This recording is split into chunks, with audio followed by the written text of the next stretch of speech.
Okay, we're live. Good.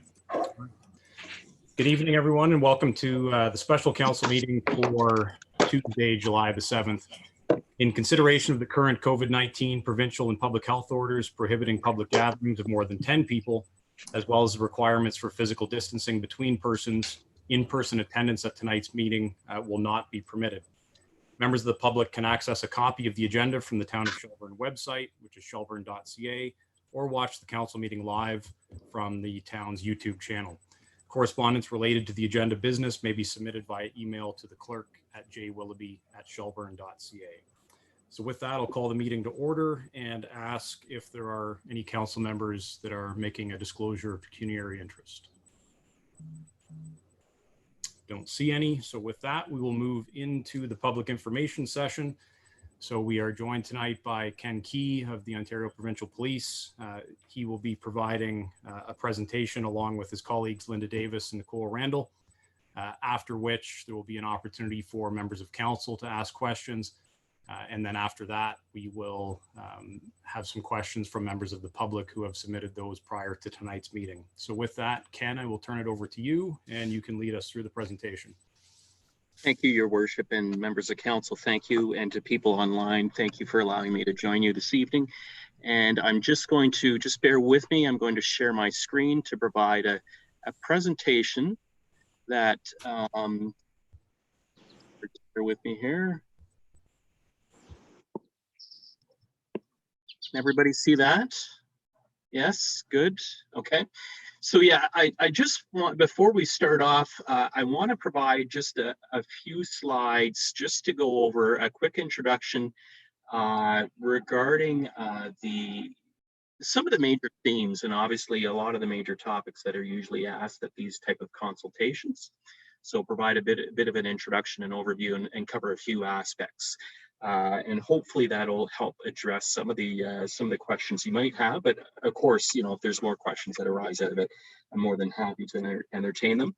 Again, with me tonight, as mentioned, is Staff Sergeant Nicole Randall. Linda Davis is helping me here, but Staff Sergeant Randall can speak to the operational questions related to the detachment, and I most certainly can speak to more the costing and the billing side of the house. So for people, again, I'm sure most people know who I am, but just for an introduction for people who may not know, my name is Kenneth Key and I'm a sergeant with the Ontario Provincial Police, and I work in the Municipal Policing Bureau at General Headquarters in Aurelia. So as we all know, Shelburne has requested a costing for the delivery of policing services from the Ontario Provincial Police. This request was put forward in January of this year, and this request is about the cost of providing policing. Every municipality is faced with increasing budget pressures and must scrutinize their programs and services in attempts to provide those services in the most efficient and cost-effective manner. A proposal was delivered to the town staff and council on June 22nd. Of this year, and details of this proposal can be found on the town's website.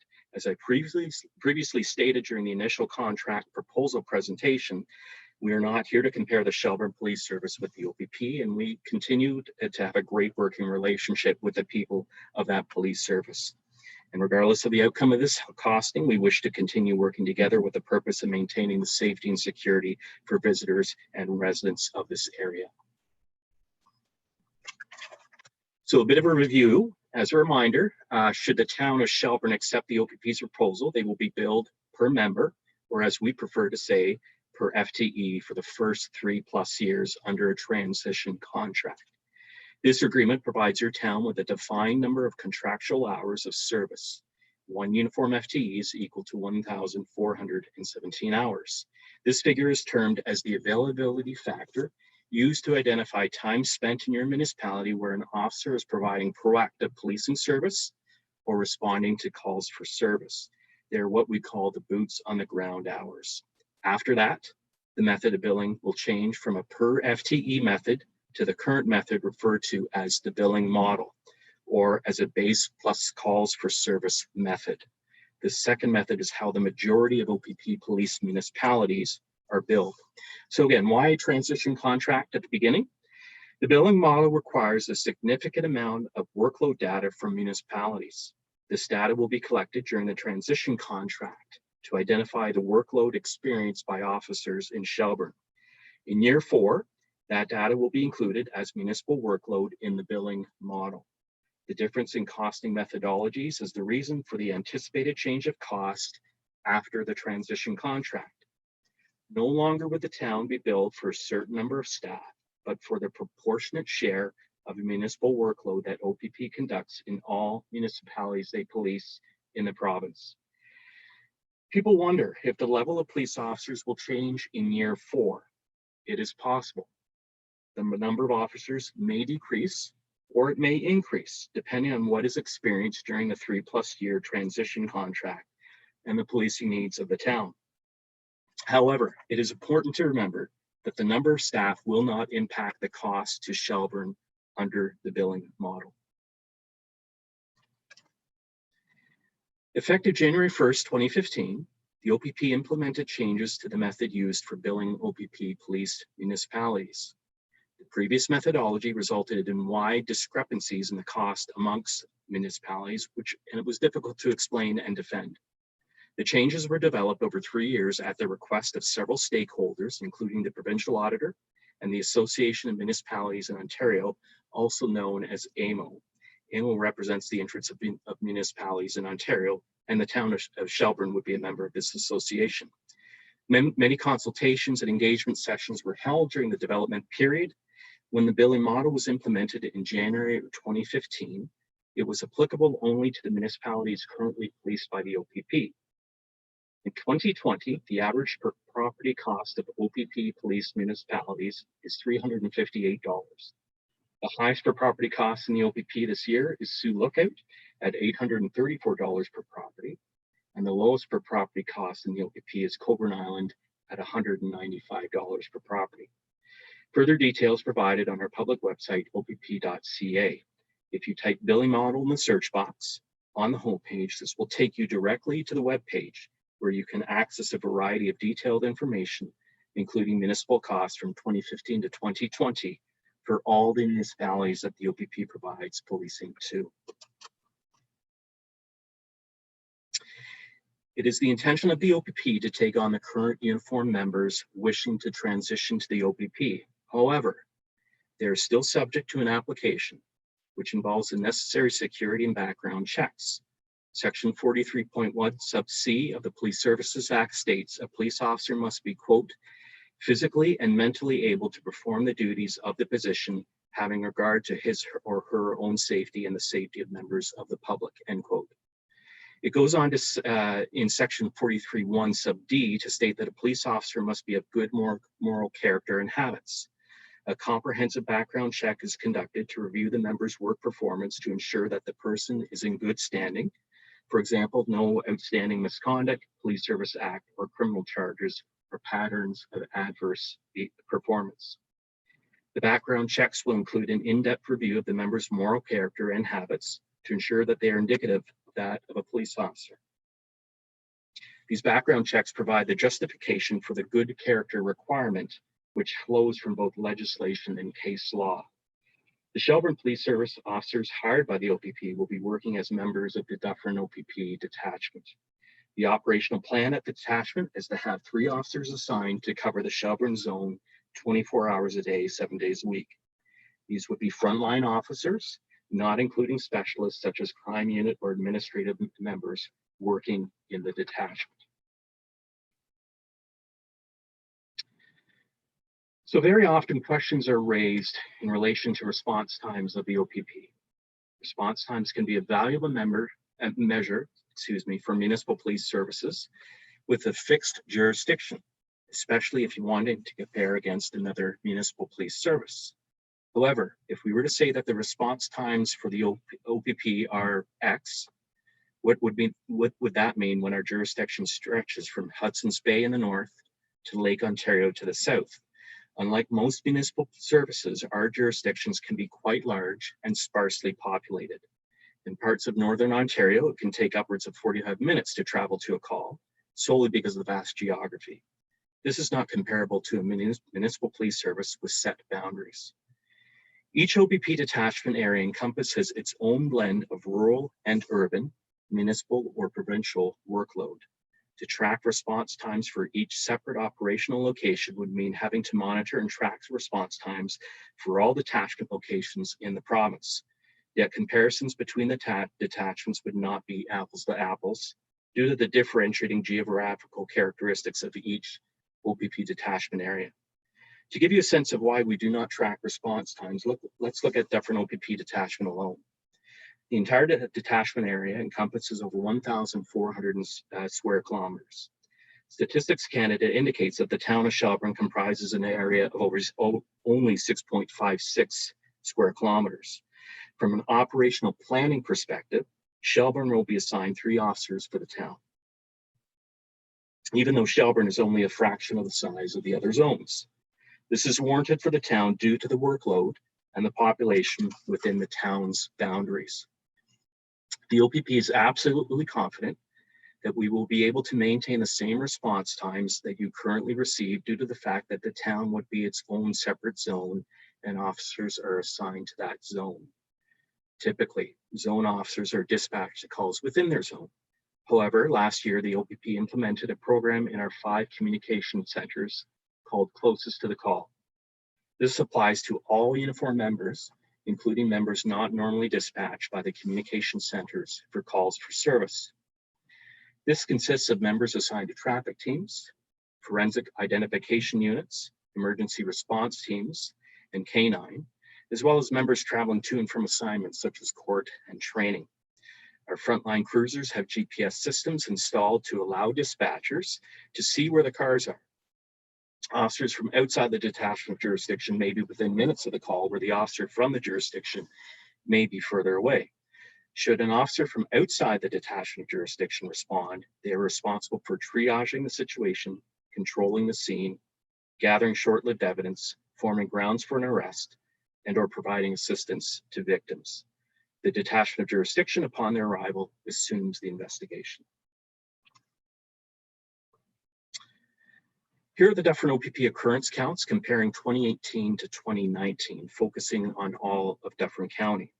Offenses are divided into different categories, starting with violent crime at the top, then property crimes, followed by drug crime.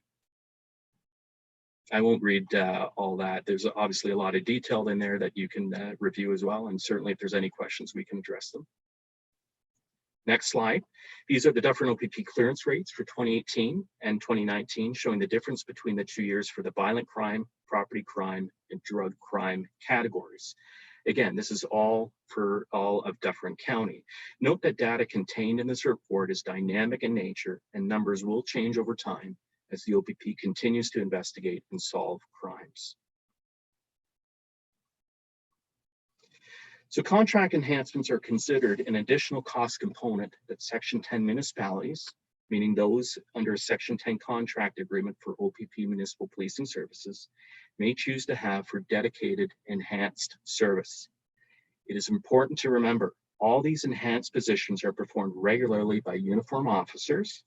The difference is that in enhancement situations, the specific role is performed on a full-time, dedicated basis to the specific municipality that has the agreement. Typically, the contracted position is for a specific purpose, such as traffic enforcement, community services, or a school resource officer.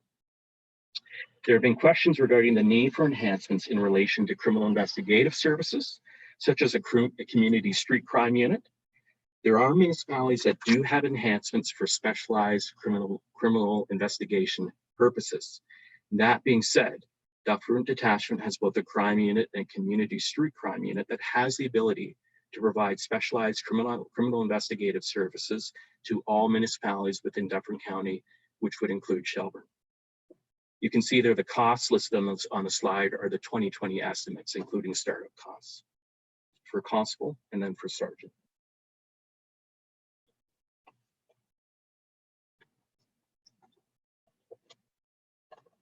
Excuse me.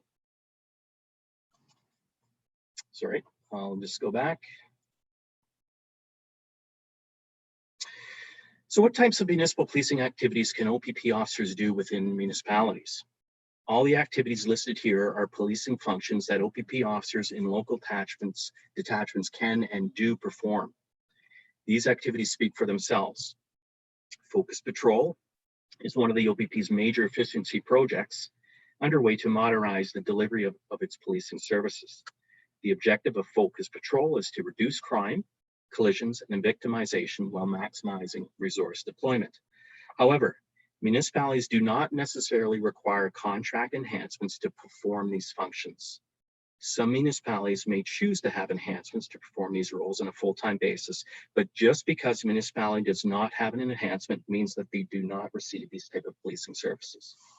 Additionally, I want to address some confusion over terms. When we talk about the billing model, the term basic service is often equated to that when we talk about base service. This is not accurate. Base service is all those activities that our officers perform, including a variety of proactive patrols that are not considered as billable calls for service, those occurrences that usually require response from the officer. The OPP is very experienced in community policing.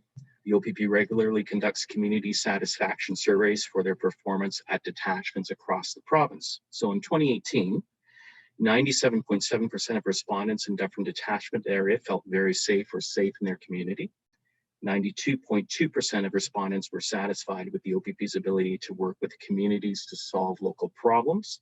And regarding the overall satisfaction with the quality of the police service provided by the OPP, 93.9% of respondents were very satisfied or satisfied. The detachment commander will work with the municipality in maintaining or establishing local community programs, including those already in place here in the town. The Dufferin detachment is no different, involving themselves in activities in and around the communities they police. So on the left side, this shows Dufferin detachment officers participating in the Christmas hamper program. And on the right side, Dufferin detachment members providing donations to the Shelburne Food Bank. So OPP detachments across the province, including here in Dufferin County, have school resource officers that visit local elementary and secondary schools to interact with students. They often teach, provide an ear to listen and guide, as well as build relationships with our future leaders. Two popular programs delivered in school are the DARE program, DARE standing for Drugs, Abuse, Resistance, Education, and the newer KIDS program, KIDS standing for Knowledge, Issues, Decisions, and Supports. Additionally, local officers participate in Operation Freeze, a positive ticketing campaign where officers provide a positive ticket to youth for any number of positive behaviors observed, such as recognizing youth for practicing personal safety, such as wearing bicycle helmets, doing various good deeds, participating in community activities, demonstrating community pride, for example, picking up trash that they see, deterring crime or observing school crossing rules, and just simply as an icebreaker to establish a rapport with kids in their patrol area. So the bottom photo shows Caledon OPP officers involved in running a youth leadership summer program. This program offers opportunities for youth to participate in community service, such as helping out at the food bank, fundraising car washes, all topped off with a big barbecue and certificate handout. Unfortunately, this year's program is canceled due to COVID-19. So additionally, we do have at headquarters, we have what's called a community safety services section, and they're comprised of uniform and civilian members to provide expertise to the OPP and their detachments in the areas of crime prevention, community safety and well-being planning, risk analysis, and mitigation. And they support frontline officers who in turn work directly with communities, including our youth, on education and awareness initiatives to increase community safety and well-being. Throughout the province and within our ranks, the OPP values diversity and inclusion. So in the top left image shows OPP uniform and civilian members participating in a week-long Indigenous awareness training course. I've taken that course myself, and it's a fantastic course. I really enjoyed it, and it's probably one of the best courses I ever took. The bottom left shows hockey legend Herb Carnegie's daughter, Bernice, sharing her family story to the OPP members at General Headquarters during Black History Month this past February. And at the right, this photo shows Dufferin OPP celebrating Pride Month with Staff Sergeant Randall raising the Pride flag in front of the Dufferin detachment. The OPP, both locally and corporately, forms partnerships with different organizations throughout the province to support common goals. Shown at the top left is the OPP partnering in a community building bike program for the remote Northwest Ontario community of Pikangikum. The top right photo depicts a situation table from Lanark County. The Dufferin OPP sits on the Dufferin's situation table, as does Shelburne Police Service, partnering with other community service organizations to provide assistance to residents living in high-risk situations. The bottom left photo shows an example of a mental health response unit team, specifically shown here for Romeo West OPP over in Wasaga Beach, partnering with mental health crisis response workers to respond to calls where additional and immediate mental health resources could be beneficial. And at the bottom right is Wasaga OPP, back in February of this year, participating in the Coldest Night of the Year fundraiser. So in closing, I would like to remind everyone that OPP municipal policing costs since 2015 are available to access for all the municipalities the OPP polices in the province. This information can be found on opp.ca under the billing model webpage. If you would like to see other municipal police service costs, you can search the financial information returns from the Ministry of Municipal Affairs and Housing. Here you can view municipal policing costs for OPP policing and non-OPP policed communities up to 2018, including the town of Shelburne. Click on tab 40 of any consolidated statement of operations for expenses, and you will find the policing and court security expenditures for all municipalities in the province. If you would like to see what Shelburne's portion of the workload would be compared to municipal workload in the OPP, we do have a tool available on the internet where your municipality or any other municipality can enter their calls for service and see how much this would impact their costs under the billing model. Your police service is on the same records management system as the OPP, and so this exercise would be fairly straightforward. There are many other resources available online and at opp.ca that can expand on the many different services provided by the OPP. However, we are here tonight to take any questions you might have about our organization and the proposal made to the town of Shelburne. I hope that you find that we will be able to answer your questions. However, in the event that we cannot, be sure to follow up and provide the answer directly to the town to be posted on the town website. And that is it. Great, thank you, Ken. We'll just wait until we get back to the normal screen here. Okay. Any questions from council? Councillor Fegan. Thank you, Mr. Mayor. Officer Key, I actually have two questions. One of, you mentioned that there is a possibility that we would reduce the number of officers in the town in year 4, potentially. I'm curious to know what will be the determining factor that would determine that we are going to reduce the number of officers if that was necessary or if that was deemed the appropriate measure. Yeah, so what the OPP is developing, and I can't remember if I mentioned this during the proposal last, is that the OPP is developing a new staffing model to look at staffing the OPP.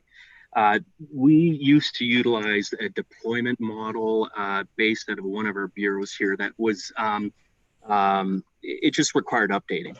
And so there is a new OPP staffing model that's being brought into place to utilize evidence-based basically decision-making to ensure that obviously the emphasis is on boosting the front line and supporting the frontline detachments, frontline staff at detachments. So that model is going to be, it's in the process of being developed right now under consultation, and it will be out hopefully soon, and hopefully definitely by year 4 when your municipality would go into the billing model. So I can't give you specifics as to what evidence or information would be used to make that determination, but that is something that we want municipalities to be fully aware of. It's very possible. It could work both ways. Again, like I said, it could be possible based on the workload that the staffing would be reduced, or if there's, again, based on the criteria of what the staffing model will look like, it might increase the numbers. It just depends on that. But I want you to be understanding that, again, those first 3+ years of their transition contract with those 15 FTEs, after that, year 4, it changes, and you don't necessarily keep those FTEs. You might decrease, might increase. But again, those are decisions that are made at the regional and detachment level. And of course, municipalities would be consulted during that process as well. Is there a possibility that you could share that screen again once more with your completed rate slide that you had? Yeah, sorry, sorry, for which slide? Your completed rate. You were comparing property versus the other, basically the how your results of your patrolling and everything else. Okay. Crime clearance, I think. Crime clearance. That's what we're looking for. Thank you. Oh, so just, yeah, I'll bring that slide up just a sec. And we'll just go back.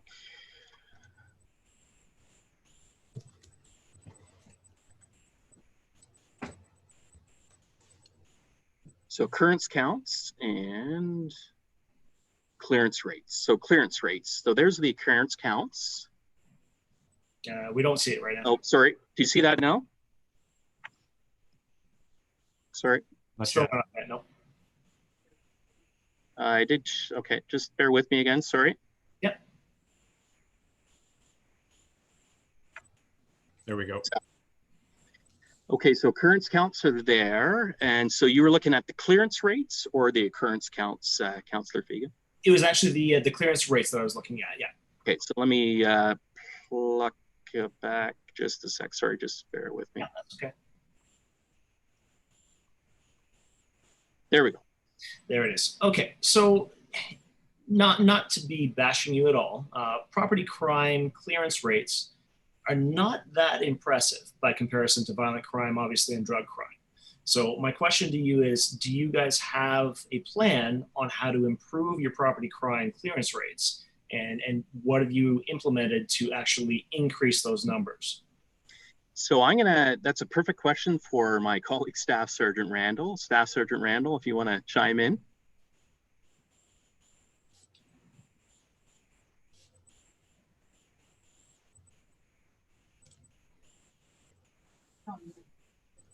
Sorry, I was trying to find the mute button. Can you hear me? Yep. Okay. So the property crime clearance rates, you're correct, they're low, numbers on here. And so you need to understand, or we all need to understand what that actually means in regard to statistics. So there was a question that was asked and I gathered some information to answer it. So what I'm going to do is use that answer now and then use that to explain what we're going to do going forward. Okay. So the question was question number 9 that you have. Please explain how the OPP will continue to attain these remarkable statistics. So the statistics for the town of Shelburne are definitely remarkable, and the same can be said for the surrounding municipalities.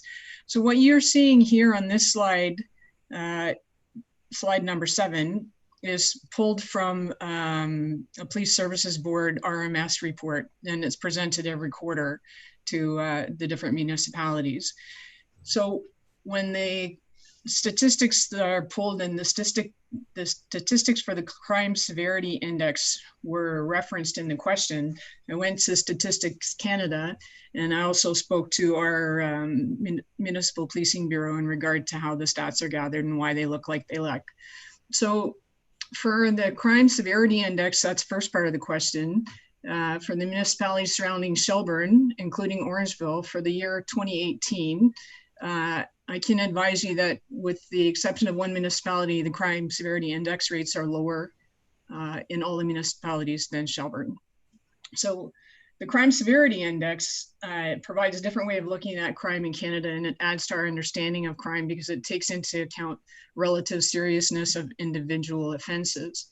For example, for the overall crime severity index, break-ins account for 1/4, 23% of the index, compared with 7% of the actual crime rate.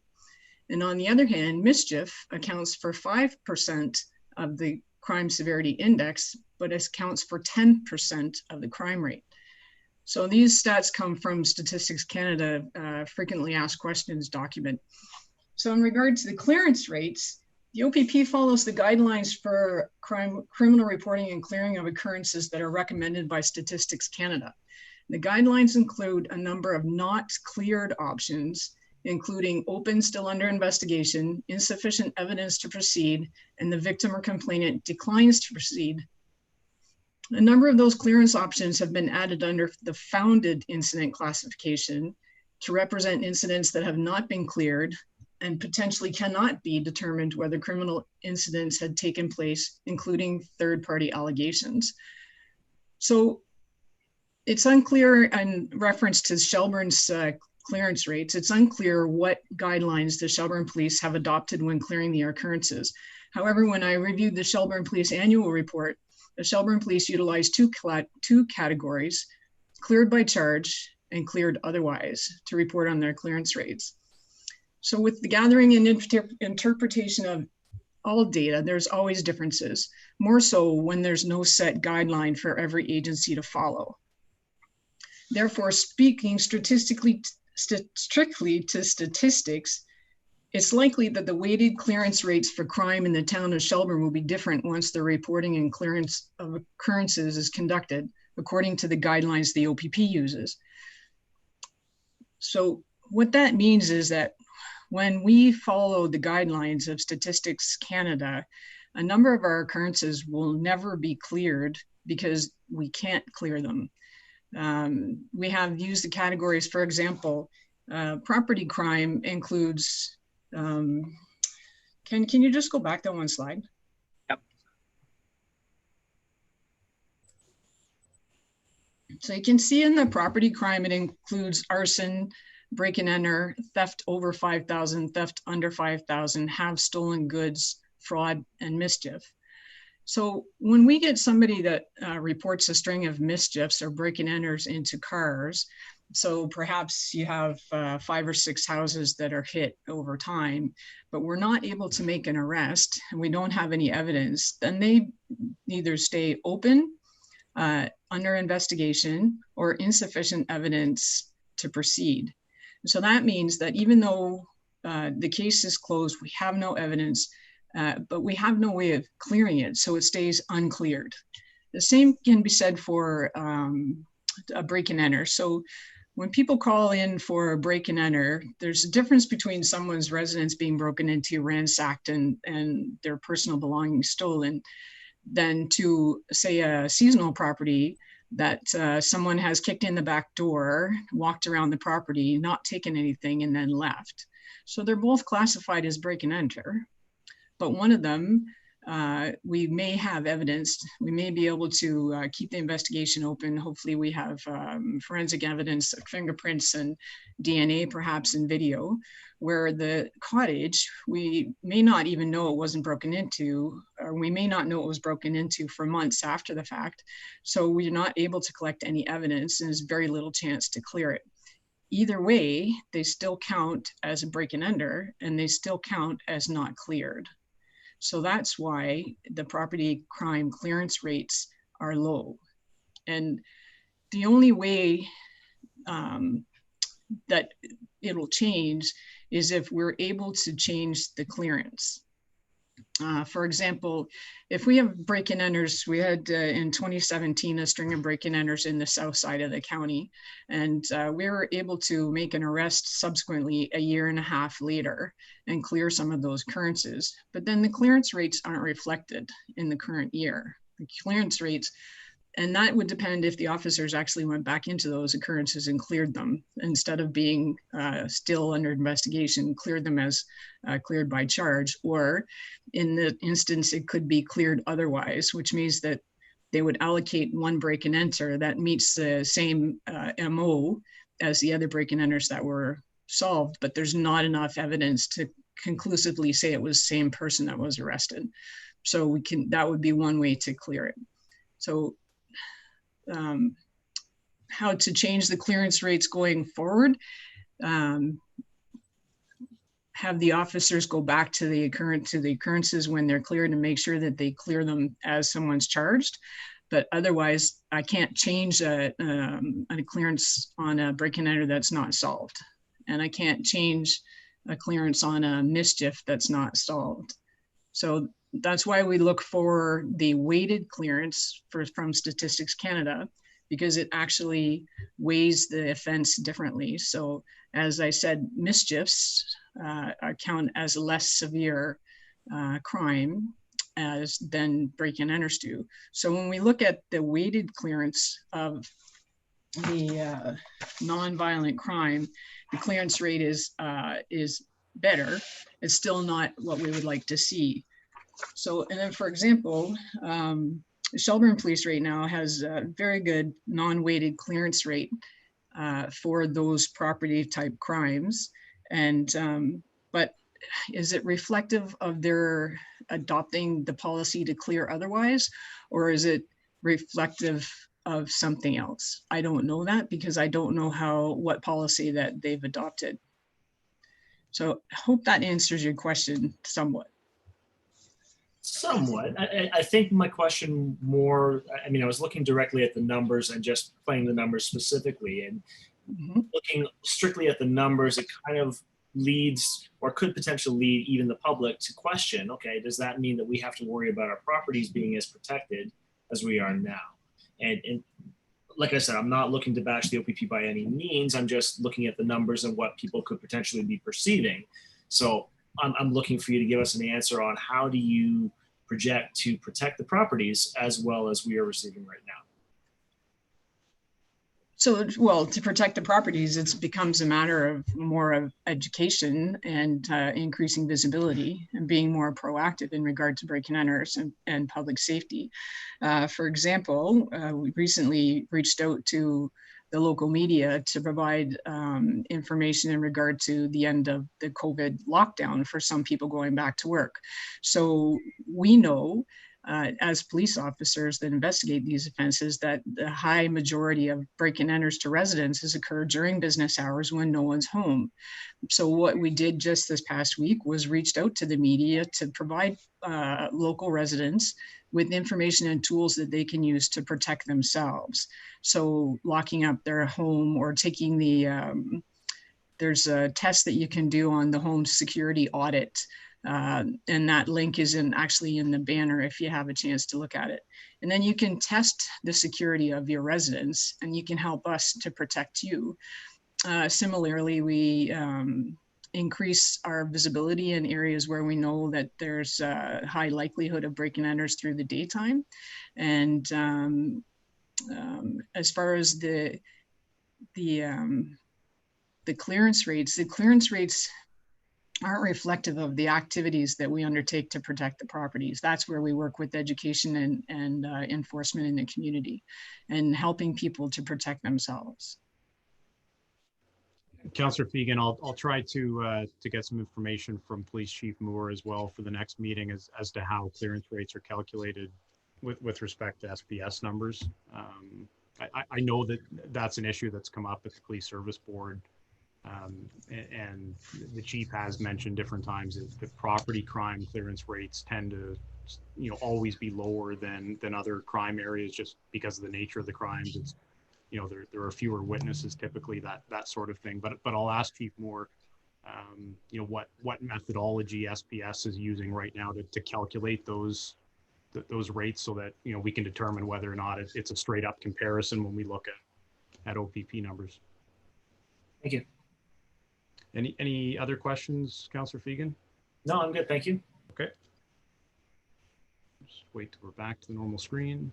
Okay, as Deputy Mayor Anderson and Councillor Bonato. Thank you, Mayor, and thank you, Ken, for your presentation. I must say that I'm glad to see the work that the OPP is doing in the community and the partnerships that it's establishing, especially under the umbrella of diversity and inclusion. On that note, my question, Ken, is the OPP open to establishing, I wouldn't say a committee, but certainly establishing, let's say, a program, for example, that is designed to help build the trust relationship with members, particularly youth, let's say within the Black community, LGBTQ, and Indigenous. I did see during your presentation you attending certain events, and certainly that's important in the grand scheme of things. I had mentioned during your last presentation about similar programs that the Toronto Police have undertaken to, again, address these tensions or friction with respect to certain communities. And so is the OPP open to working with council and the Police Services Board to establishing something in that nature? That's question number one. And then once you address that, then I'll ask my last question. Yeah, and simply put, yes. I mean, I'm sure Staff Sergeant Randall would agree with me. You know, we're always, I mean, that's part of our strategic plan, is working with our communities and finding new ways. You know, we're not just simply wanting to remain in old ways. Well, we never done that, so we're not going to do it. I mean, we're always open and flexible to consider new ways to form partnerships and collaboration. So I think it'd be safe to say that absolutely we'd be supportive of that. Thank you very much. I appreciate that. And then the next question I have, I must acknowledge this is causes for a great amount of speculation. And so I say that at the very beginning. Where I'm going with this is, we've heard a lot in the media about defund the police. And obviously what that means for a lot of people is taking funds away from the budget and transferring that into other community services that they deem are maybe more beneficial. A lot of that conversation has happened at the municipal level. In all fairness, I haven't heard anything sort of happen at the provincial level, but we know that last year there were cuts to the OPP. Whether there's going to be that traction at the OPP level with respect to maybe shifting resources to sort of follow what's happening at the municipal level. My question is, if that does occur, would that shortfall be made up through borne rather on municipalities through the billing models? So, I mean, we're potentially talking about a significant amount of money probably being cut from the budget. And do we then pick up the shortfall when it comes to these billing models for the municipalities? Yeah, very good question. And of course, I know the commissioner has gone on record to say that he doesn't support defunding. I mean, obviously, defunding the police. We obviously are. We support evidence-based investments in community-based partnerships. So, I mean, we're there is maybe kind of maybe a confusion over of how we approach policing matters. I mean, we're always open to engaging the community first to find solution to their problems. And so we're always looking at ways to look at alternative solutions that are community-based, that are decided by the community, that don't necessarily have to involve the police in every at every turn or on every occasion. So is the potential there that the province might decide, okay, well, we're gonna cut back? I guess it's always the case. That's always possible. I cannot see a situation, though, especially given the fact that we're already in budget restraints. They're looking at investments in staffing, as well as many other things. So it's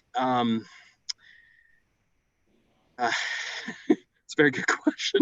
It's just not easy to answer. I mean, I don't know. I mean, yeah, is it possible the province might come to us and say, well, no, you're going to lose 10% of your budget? Absolutely. How that's going to impact? I don't know. I mean, I certainly hope it doesn't come to that. The way the billing model works, again, you have that base service and you have that calls for service. So if you're looking at funding cuts, if you're reducing officers, that potentially could reduce costs related to base service, but then you might potentially have a scenario where calls for service would increase. So that would increase costs in communities, municipalities for the calls for service. So to arbitrarily go and cut funding or defund without doing a proper analysis of what the results would be, I think would be obviously a huge mistake. And I think everybody would agree with that. Again, we are always looking at ways to engage and look for solutions, engage with our communities. So hopefully in a way that doesn't mean budget cuts or a reduction in funding, reduction in officers. So I really don't know if that answers your question. No, listen, I appreciate Ken, I put you on the spot there and I appreciate your response. Thank you. Okay, no problem. I think to Deputy Mayor Anderson, I mean, as it stands right now, clearly, you know, it's speculation, but the current premier, I think at least has come out and said that he personally doesn't support, you know, any movement to defund the police, but you know, governments change over time, so you know, that position could change as well. So. Yeah, and sorry, Mr. just a quick follow-up too as well. I mean, we're always looking at ways to improve like partnering with the community for community wellness, for community safety. And if so, in consultations with municipalities, with communities, of finding solutions that are, again, community-based, that don't necessarily need to have police involved, again, that is always a good thing. And that in turn might translate into savings for municipalities. Yeah, anyways, sorry. I could go on, but I'll stop. Councillor Bonato. My question is in regards to somewhat similar to what Kyle sort of raised up, Councillor Fegan. The Shelburne Police do a lock it and lose it program here in the town, where they go around on the properties, check the vehicles to see if there's valuables left in them, and leave a little note or pamphlet or whatever, or a sticker on the vehicle saying, you've left something that could cause a potential break-in into your vehicle. Is that something that the OPP do? Do they, when they, to prevent property crime, would they patrol within the community to do something similar to that? Yes, they do. We do. A lot of the Lock It or Lose It campaigns ramp up during the holiday season when we have shoppers in the malls and that kind of thing. However, we have on occasion gone into different communities that are getting hit hard by vehicle entries overnight and just knocked on doors, and not even really just rattled the door and left a sticker, but knocked on the door of a house to say, your car's insecure, do you know? So these are kinds of things that we have done in the past and we will do in the future. Lock It or Lose It, it's a provincial campaign. And I think that, it just depends on where you wanted us to do it and when. And also the auxiliary units are crucial in those, because usually it'll be one officer and 2 or 3 auxiliaries that do the walkthrough of the communities. Other times it'll just be the officers on the night shift, and that's when you might find that a car has a sticker on it saying your car was left unlocked. Unless you want us to knock on the door and wake you up and tell you that your car is unlocked. No, I'm quite comfortable sleeping. Thank you. If I could, I'd just follow up on that, just because something else came to mind. But one of the things that our Shelburne Police Service officers do is oftentimes through the night, when they're walking around town, they'll check on the doors downtown, the businesses, to make sure they're secured. So, I mean, those sorts of things, if the police service board asked for those to continue, is that something that could be accommodated? Oh, for sure. I don't see any reason why officers wouldn't do it without being asked, right? It's part of the foot patrol. It's part of our community patrols. And we don't have that large of communities here right now, but from my other detachments that I've been at, routinely as a young constable and a sergeant would go around through the plazas at night and businesses and pull on doors, and occasionally get a surprise when the door would pop wide open. So yeah, it's part of a routine patrol, foot patrol duties. Great, thank you. Are there any other? Okay, Councillor Wagner. Hi there. Thank you, everyone. So I guess my first question is sort of a follow-up-ish to Kyle's first question. If we were to get less officers after the 3-year probation period due to the new policing model that is going to go in place, I'm not sure if I heard this correctly, where you said we would pay the same, so we wouldn't pay more or less. So I'm just wondering if I heard that correctly. Yeah. I don't think there was anything related to cost, but I'll back up and kind of explain how it would work. So again, as a reminder, in the transition contract, it's 3+ years with those set 15 FTEs. And again, we use that. It's an FTE based an agreement for 15 FTEs that are dedicated to provide policing service to the town. In year 4, when you go into the billing model, any connection with FTEs, there's no nexus between FTE counts and the billing model. The billing model reflects staffing levels, but it doesn't determine them. So, for example, in Shelburne's case, if in year 4 you go into the billing model, if there's an agreement tied up, you're not going to see, well, this is how much you're paying 15 FTEs for the town. It's province-wide. So the billing model is provincially focused, as I explained before. It takes into account all of the police officers that are providing municipal policing in all our municipalities. And so again, those costs are calculated, and then it's divided up. There's a base cost, and that's determined looking at the staffing numbers again throughout the province. And then you have the second component, which is calls for service. So again, the costs, in terms of costs, what happens when you go into the billing model, again, it's depending on that data that's collected in the transition contract in those previous 3 years, determines what your cost for base for service would be. But there's no determination factor that says you get X amount of FTEs when you're in the billing model. This billing model just doesn't work that way. Okay. I think my concern was just like, we have so many officers set right now, and we pay a certain price for that many officers. And if we were to receive less officers, and yet we're still paying, somewhere around that price, I worry that the community might feel like, what are we paying for, right? Like, how are we having less officers, but still paying, millions of dollars for our services? So I think that's where I was getting a little confused. So my second question, I guess, is Sauble Beach just amalgamated with the Grey County out of Chatsworth. And their concern right now, and from what I hear when I speak with the community, is that there's a little bit reduction or presence of the OPP in that area. Just wondering if you could speak to why they would have amalgamated in the first place. I'm not aware of, so Sauble Beach, did they have their own police service? No, they're under the OPP. Oh, they're under the, okay. Yeah. Okay. Yeah, so I've been told in talks with the mayor of Sauble Beach that they just recently amalgamated with Grey County out of Chatsworth. So her concerns right now are she's seeing a reduction in presence with her officers in the town. And so my concern is, avoiding that, happening here. But why would it need to happen in the first place?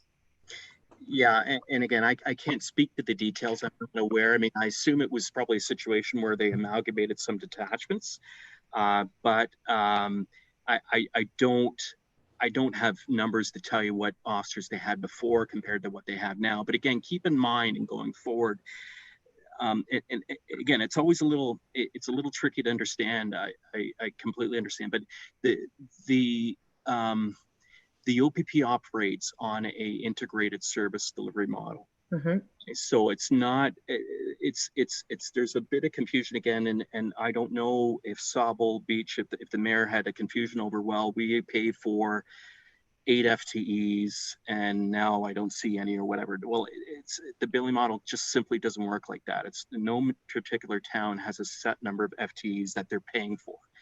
Again, that's a result of the integrated service delivery and again, leveraging those cost efficiencies and putting resources where they're needed. Now, in terms of concerns over lack of visibility, I don't know. I mean, I can't speak to that because I don't really know the specifics with regard to that situation.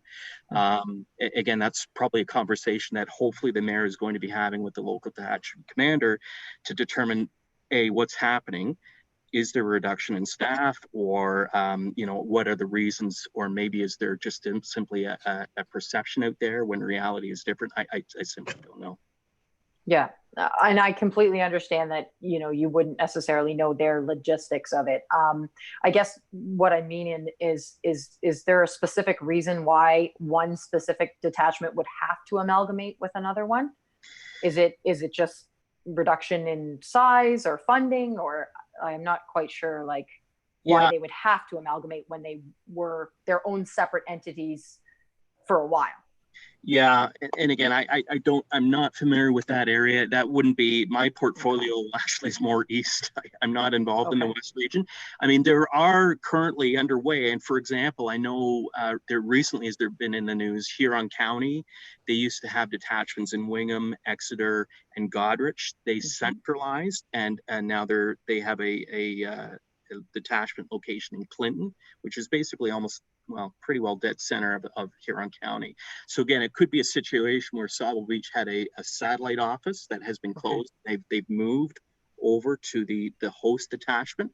And again, that doesn't mean that they lose coverage. Right. There is that maybe a concern, and we do see it. We understand people are concerned about detachments closing. Are we now losing our officers? Well, again, no, speaking back to that integrated service delivery, it doesn't matter where the building is. The officers are there. Again, they report to a location and then they're out the door and they're in their communities and patrolling. So again, the OPP is always looking at ways to be more cost efficient. And an element to that would be, yeah, looking at operational efficiencies and looking at areas where perhaps maybe we can close some detachment satellite locations and centralize again to reduce costs at the end of the day.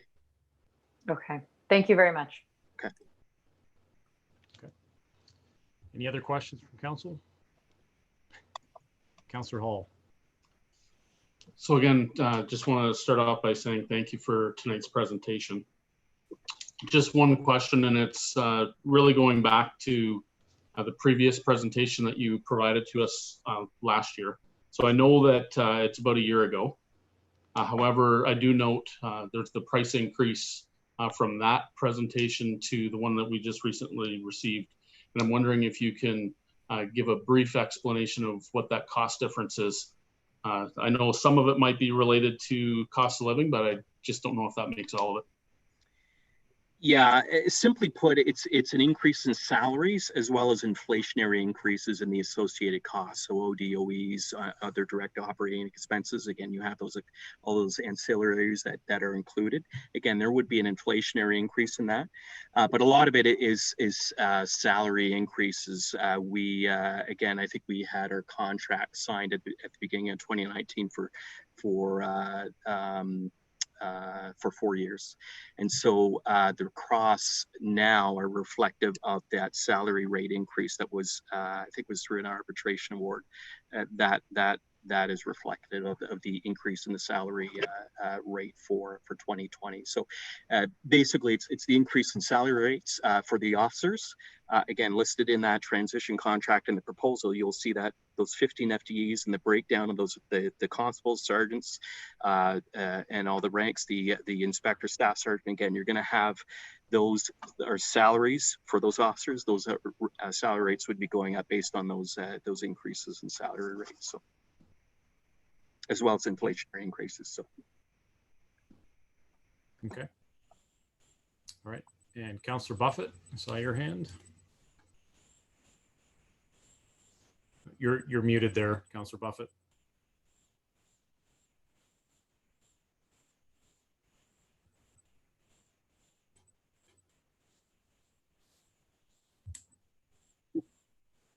Now we lost you.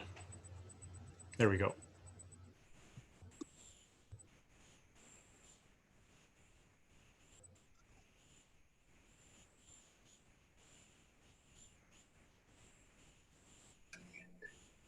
Good. It's okay now? Yeah, okay. I think you're good. Okay, so back to a question that Councillor Wagner had talked about number of officers after the first 3-year period when we went into the billing model.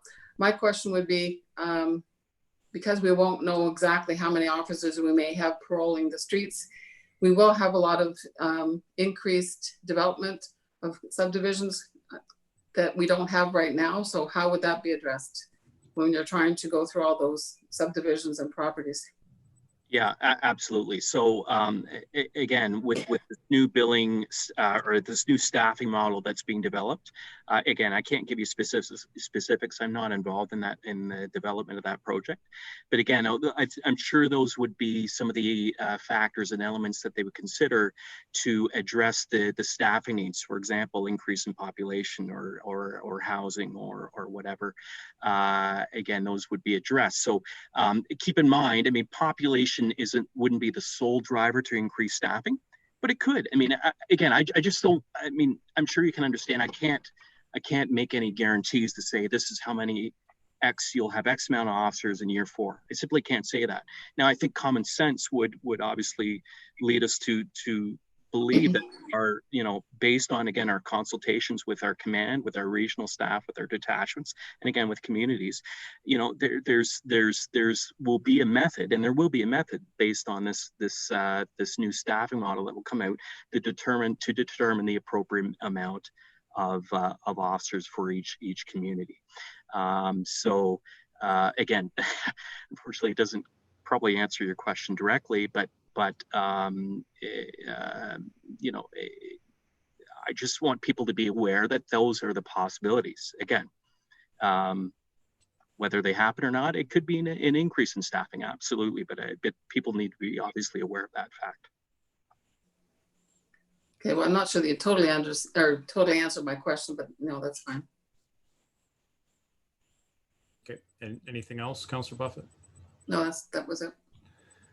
Okay, any other questions from council?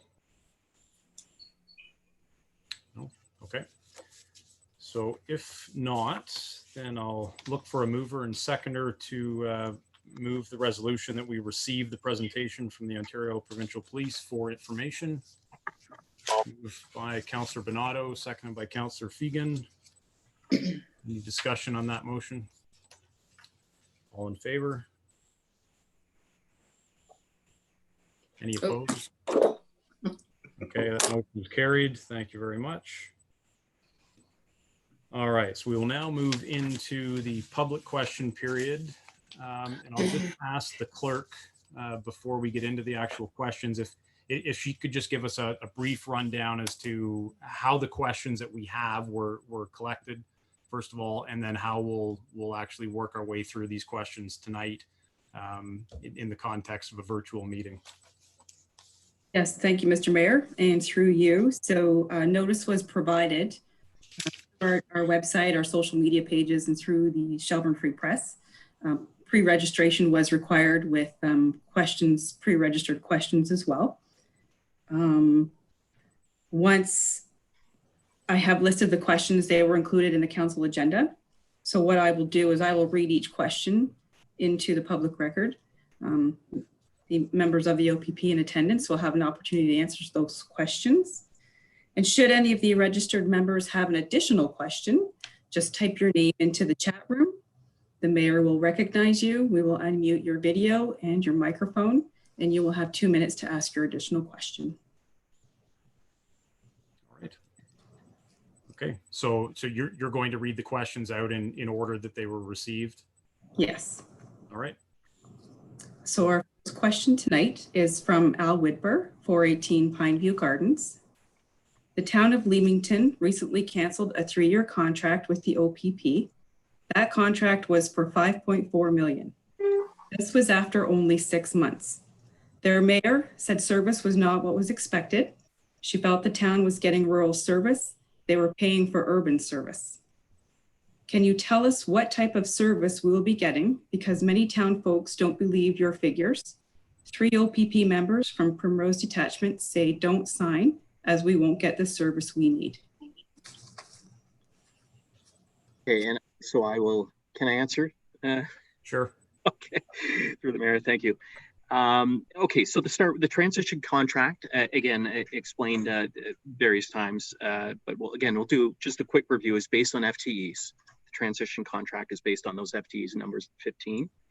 As such, the agreement provides your town with a defined number of contractual hours of service. In order to achieve this, the operational plan for the detachment is to create a separate zone for the town of Shelburne where 3 officers will be assigned. As such, the agreement provides your town with a defined number of contractual hours of service based on the availability factor 1,417 hours. And as a reminder, from the contract proposal presentation provided on June 22nd, this availability factor is used to identify time spent in your community where officers are conducting proactive activities, responding to calls for service, or general policing duties, the boots on the ground hours. The OPP is contractually obligated to provide those hours. If those hours are not met, then a credit is provided to the municipality.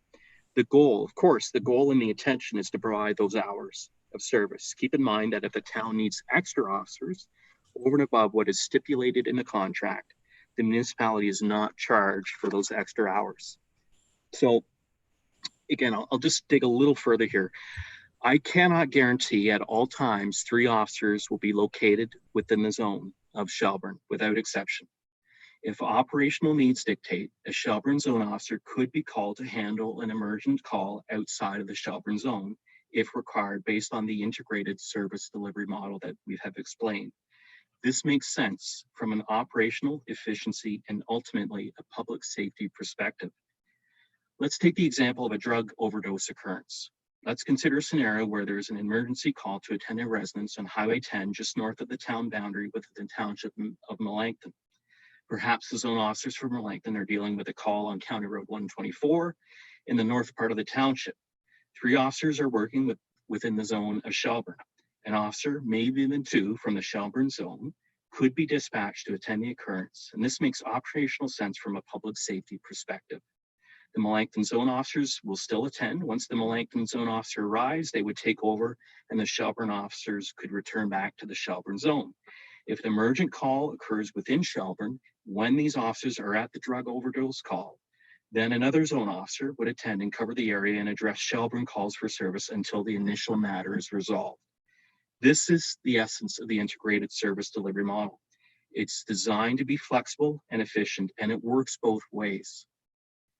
If more than 3 officers are in the Shelburne zone are required to handle the workload for whatever reason within the town, the service delivery model allows the allocation of those additional resources to the town to address those needs. After the transition contract is completed, the municipality will be billed under the billing model.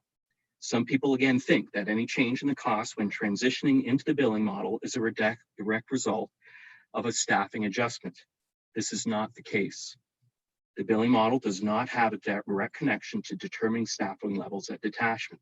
Staffing may increase, and again, I said this before, or it may decrease based on sound, evidence-based decisions.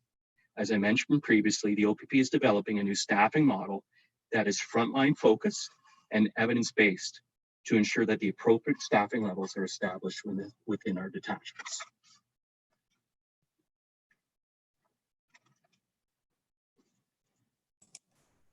Okay, so our next question is from Tanisha Campbell, 376 Orvis Crescent. With police brutality an issue in police establishments globally and even reported in the OPP and RCMP, what steps are being taken by the OPP to combat racial profiling, police brutality, and systemic racism? Thank you. And through the mayor, the OPP is committed to ensuring our organization is a progressive policing organization in the areas of equity, diversity, and inclusion. While in uniform and on duty, OPP members and employees are expected to carry out their duties as assigned in accordance with their training and demonstrate professionalism. We provide a significant amount of education and training to all our members, but of course, action coupled with education is a vital piece to address these issues. With respect to training of our new recruits in the first few days of employment, we provide training on respect in the workplace and in the communities they serve, conflict resolution, human rights, equity and inclusion, and go over various scenarios, practical discussions on human rights in the policing context. This training continues when they attend the Ontario Police College and throughout the course of their career with many different learning opportunities in these areas. With respect to addressing racism and other forms of discrimination, the organization follows various policies in the areas of respectful workplace, workplace violence prevention, and anti-racism, and the OPP also has an anti-racism and Sexual Harassment Prevention Plan. Adhering to and providing ongoing education about these policies and practices are aligned with our priorities and commitments of the OPP strategic plan, which includes our people, our work, and our communities. The OPP's Indigenous Policing Bureau offers a mandatory Indigenous awareness training course, which provides participants with the opportunity to learn about the history, belief, issues, customs, and traditions of Indigenous peoples. This course has been designed for police services and other agencies that work with or near First Nations communities. More than 5,000 OPP members have taken this course. On a personal note, again, I've taken this course and I found it to be extremely valuable and beneficial. Additionally, the Indigenous Policing Bureau and Uniform Recruitment encourages all OPP applicants, as well as current OPP members, to participate in a program called Be the Bridge Acts of Reconciliation Challenge. This challenge encourages applicants to participate in 10 out of 30 challenges to receive an OPP certificate of participation. Challenges involve such things as attending an Indigenous event that is open to the public, like a powwow or a round dance, learning or reading in a local Indigenous language, and researching the missing and murdered Indigenous women and girls inquiry, and telling the story of one of the missing and murdered Indigenous women in your particular region. Speaking to racial profiling that relies on stereotypes related to race, ancestry, place of origin, color, ethnic origin, citizenship, creed, sex, sexual orientation, gender identity, gender expression, identifiable group, age, marital status, family status, and or disability would be contrary to the Ontario Human Rights Code and or the Charter of Rights and Freedoms. The OPP does not use nor condone profiling in its operations. Speaking to police brutality, the Ontario Use of Force model was developed to assist with training police officers and as a reference guide for understanding and explaining use of force options. The model is not used to justify officer actions. The use of force model is not an authority to use force, but only a graphic representation of the process of applying force, whereby a situation is assessed and ultimately there's a decision to use the appropriate level of force. Communication is a component inherent to use of force model, and de-escalation is a trained technique within communication.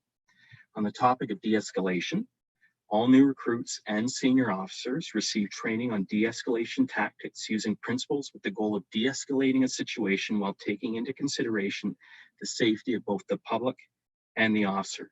It is important for officers to gather information about the person they are dealing with. When possible, the officer attempts to slow down the event, which will create time and work to diffuse and control the situation. The application of use of force is utilized as a last resort. The ultimate goal of a police officer is to change the subject's behavior so that the public safety can be maintained to gain compliance. Anytime a subject is seriously injured or dies during an interaction with the police in Ontario, the Special Investigations Unit invokes its mandate to investigate. The OPP also has a Professional Standards Bureau that investigates allegations of improper conduct on the part of its officers. Any finding of excessive use of force will be the result of a thorough investigation, considering many factors, although the use of force model may be referenced in that investigation. So to sum up, and this is obviously common sense, education and training is not enough. Action speaks louder than words. And the OPP is dedicated to recognizing diversity, creating and maintaining cooperative and respectful relationships in the communities we serve. The OPP empathizes with communities and recognizes the importance of bias-free policing. Our values include, number one, serving with pride, professionalism, and honor. Number two, interacting with respect, compassion, and fairness. And number three, leading with integrity, honesty, and courage. We need to reaffirm our commitment to these values every day through our deeds and actions.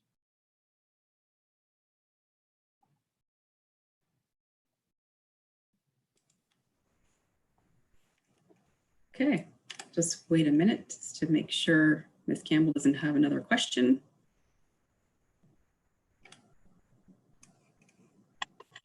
I don't see anything in the chat box. So our next question is from Elizabeth Tozer, 192 Berry Street. Why doesn't the OPP want to share the building just east of town with the Shelburne Police? Well, Police Service Act legislation, it basically comes down to that. It lays out the responsibility for municipalities to provide adequate and effective policing services. In providing these services, municipalities shall be responsible for providing all the infrastructure and administration necessary for providing these services, including buildings. So this legislative requirement would not be met, as the municipality would be relying on the OPP to provide facility needs for their own municipal policing service.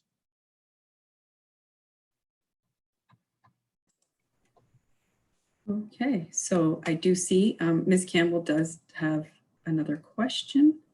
I'm just going to unmute.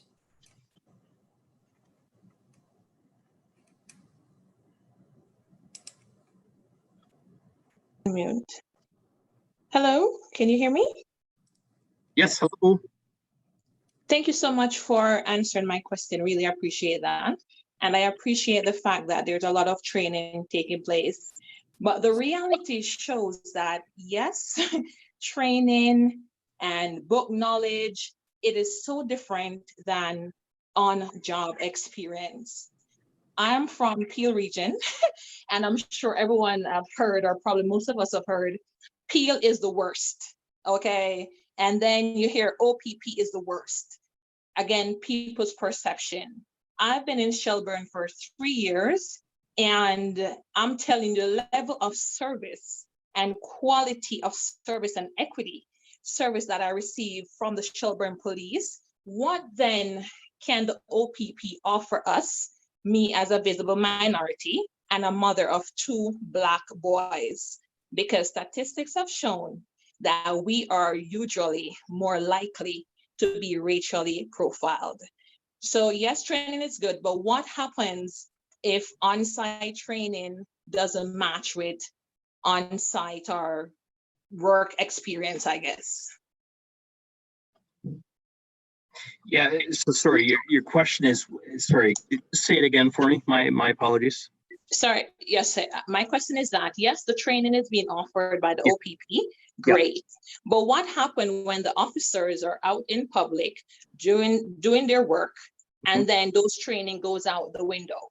As a Black woman, sometimes I think police officers, based on statistics, said that we're too angry, we're boisterous, our Black boys are being racially profiled.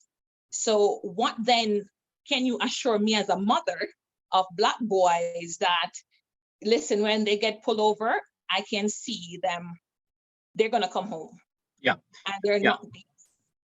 Yeah, exactly. And again, I mean, I can speak, and again, I had a very long-winded answer with regards to the issues with racial inequality and the education piece, the action. Again, I can simply say that the OPP is committed to bias-free policing, is committed to treating everybody with respect. And again, I would hope at least that all of our members of the OPP take that training that they've taken and take it to heart, and actually use the appropriate action and treat everybody with respect. So, I mean, there are recourses. I mean, obviously, if it's a situation where there is a violation that has occurred, there's obviously various avenues to pursue in terms of human rights investigations, human rights complaints. Again, we have a Professional Standards Bureau. We also have the Office of the Independent Police Review Director. Again, that complaints can be made. So there's certainly ways for the public to hold the police accountable. But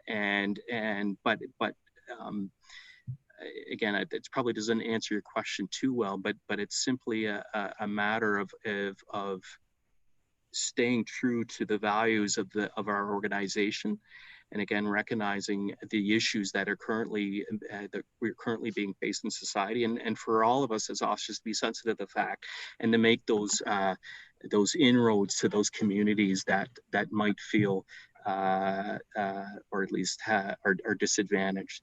So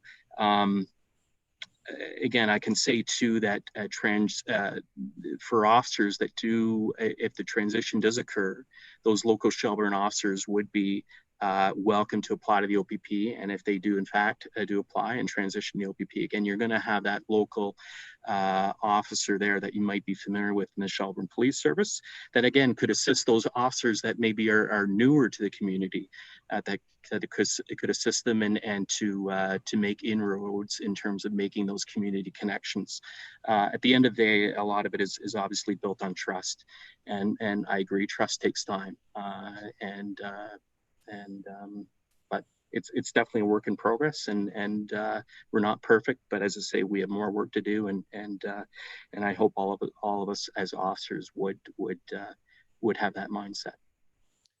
Ken, correct me if I'm wrong, but the OPP currently provides the training for the Shelburne Police Service officers, correct? Yeah, for block training, correct. They do. Yeah. Okay. Deputy Mayor, did I see your hand as well? Yeah. Thank you for that. And sorry, I don't remember the name of the person that just spoke from the community. I don't know if she's still on, but sorry? Tanisha. Tanisha, and thank you for your questions and your concerns.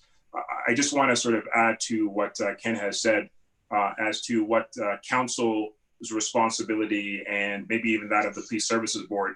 And if you were listening earlier, one of the things that I put forward to Ken to address these issues is, were they prepared to create some sort of program to help bridge the gap and sort of establish or reestablish the trust factor when it comes to visible minorities, the Black community, LGBTQ, et cetera. And what I certainly appreciated in Ken's response is that willingness to do that. So that's something that Council and the Police Services Board, if the OPP was selected to provide policing, could sort of bring, or not sort of, but could bring to the OPP to say, this is a priority of our community. And so this is what we would like to see reflected in how policing is done in the Shelburne community. And the second thing with respect to boys being stopped and profiled, if the community feels, for example, that the policing, OPP policing, needs to reflect the diversity of the community, certainly I believe either through Council or the Police Services Board, that could be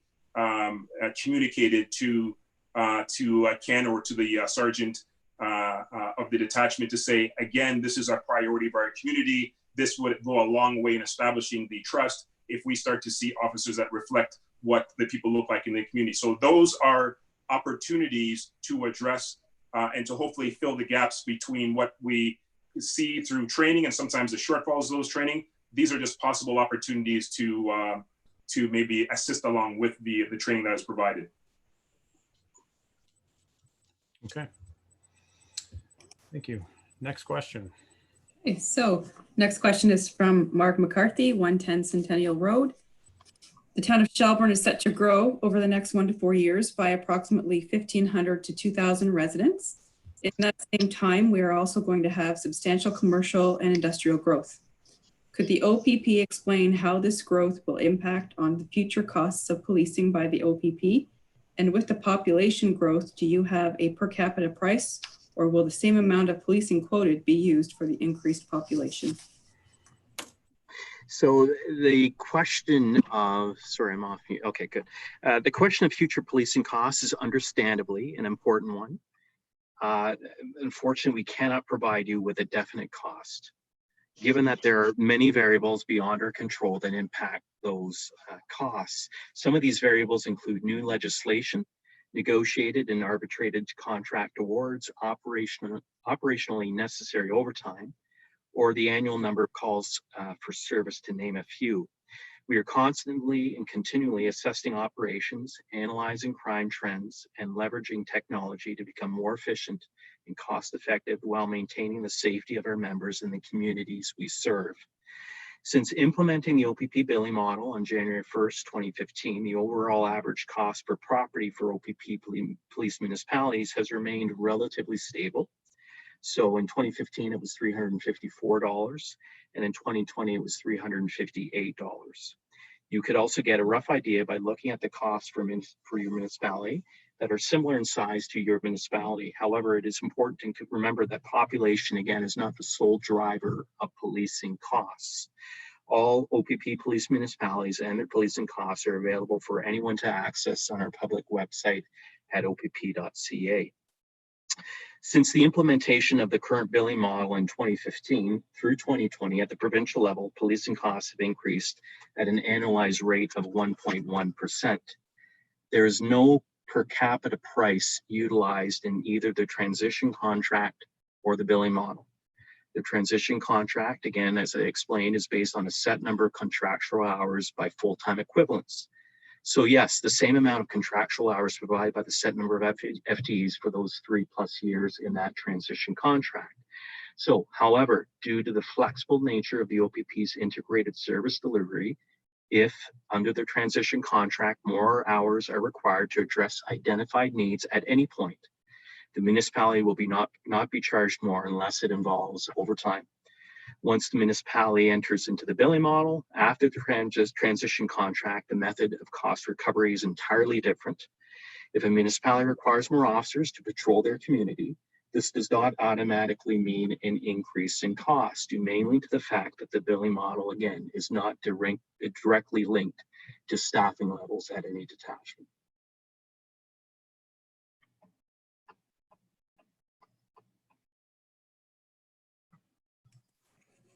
I'll just give a few minutes to see if anything pops up into the chat.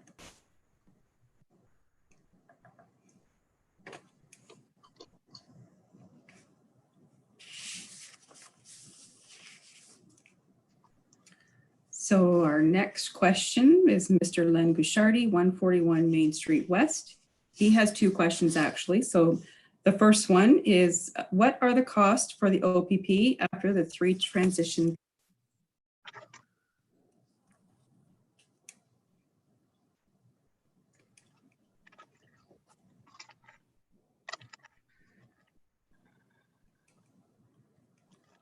Are you cut out there, Jennifer? Can you just repeat that? Sorry, yes. What are the costs for the OPP after the 3 transition periods? Sorry. So as mentioned previously, we cannot provide you with a definite cost, given that there are variables beyond our control that impact those costs. Some of these variables, again, include, like I said, the new legislation, the salary at contract awards, operationally necessary overtime, or annual calls per service. So, but again, based on historical trends, the costs within the billing model have been relatively stable. Again, would be based on those 2 main components of the base service and calls for service. Again, base service is the activities that officers perform that relate to such things as proactive patrols, administration and training. Again, and that is calculated again at the provincial level, and then that's divided up on a per property basis again at the provincial level.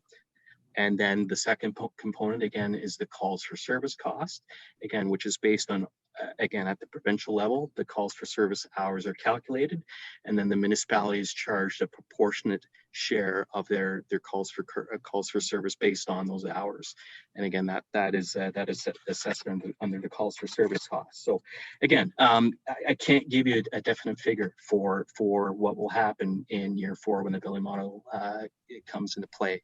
Again, like I mentioned before, there is a tool that you can utilize on the internet on our website that gives you an indication right now. If you plug in some information, that'll give you an idea. But again, I unfortunately I can't give you a definite cost when the municipality goes into the billing model in year 4.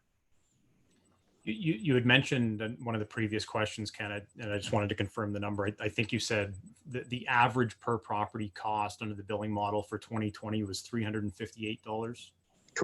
Yeah. Okay.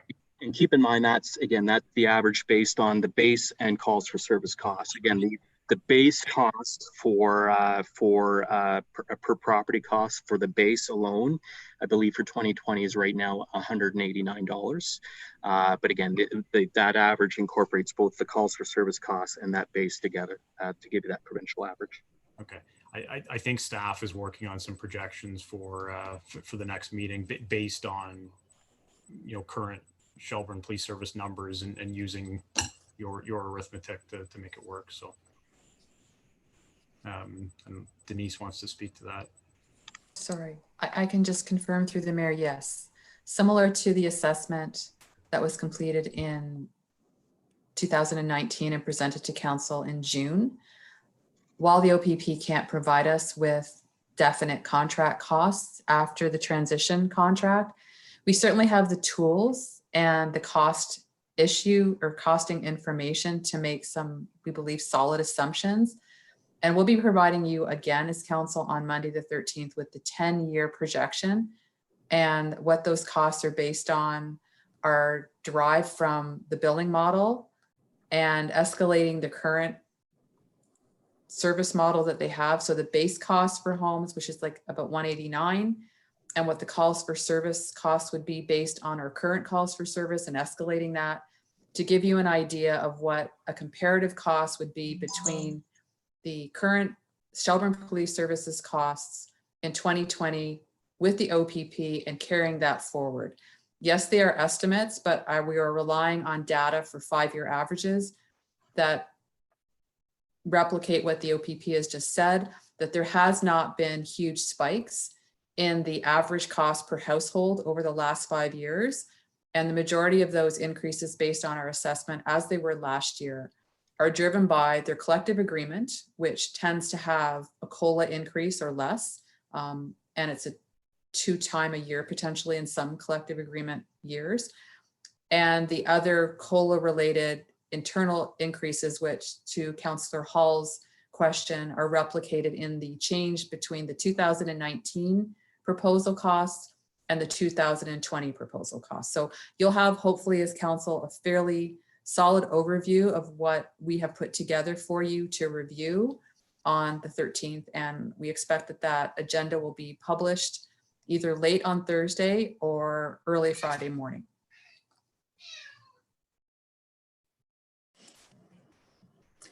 Okay, so the next question from Mr. Gushardi. As a teacher at the local high school, I observe the daily efforts SPS is doing to build rapport with our ever-changing community demographic. They do this by conducting daily lunchtime visits to the school to interact with and get to know our kids. They do this by conducting lockdown drills, information sessions on substance abuse, connecting with our students via the torch run, and with other local fundraising initiatives. Will the OPP guarantee the same level of engagement with the school, and at what cost? Yeah, so the same level of service can be expected if the OPP were to be chosen, and the OPP is open to working with the community to enhance those relationships. It is expected that the faces you see on the current Shelburne Police Service, should a decision to transition to the OPP be made, will be the same faces you see in the community if the OPP is again chosen to police your community. Officers, whether they transition from the Shelburne Police Service or current Dufferin OPP detachment officers, will be encouraged to maintain and enhance those relationships within the schools in Shelburne. And there's no extra cost for this. Again, if the municipality wants a dedicated full-time school resource officer, again, we can always consider that as a contract enhancement. But again, as I explained in the introductory presentation, enhancements aren't necessarily required to have those functions and those roles being played in the community.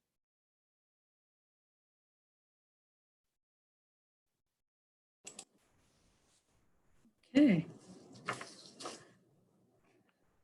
See here. So there is Mr. Gushardi, I'm gonna unmute. He has an additional question and he can, it's in the chat room here and he can answer it. Just give me a second.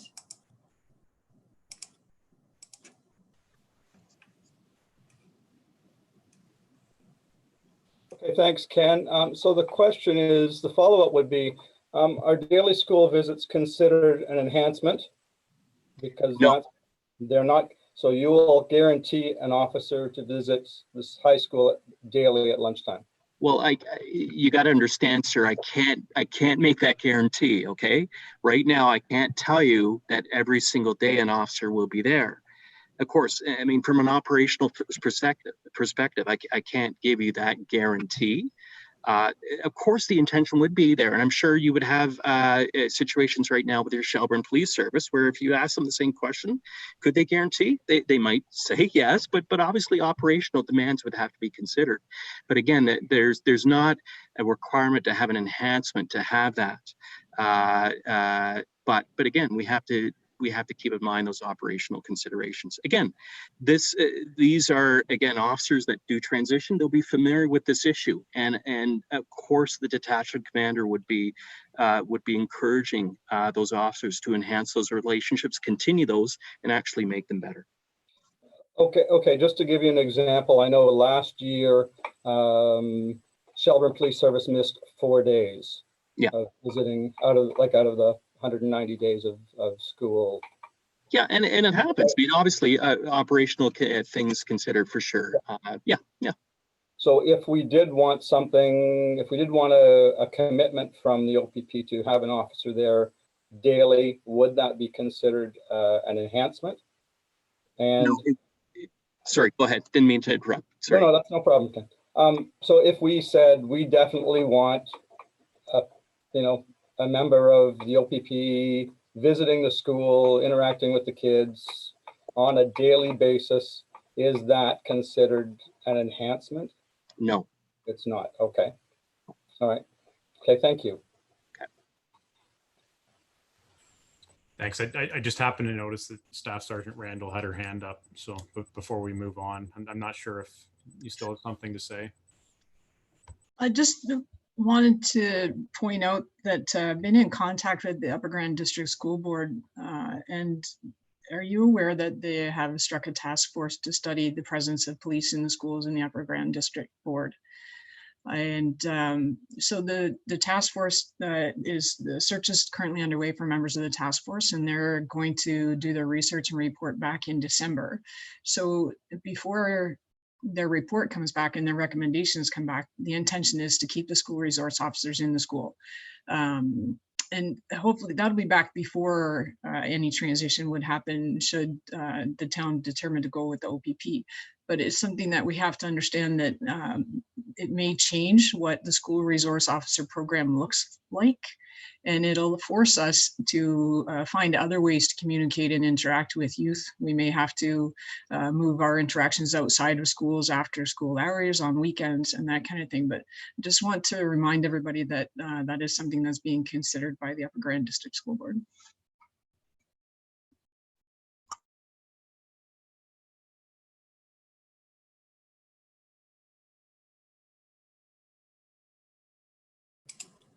If you unmute your microphone, Mr. Gushardi, you can ask your question.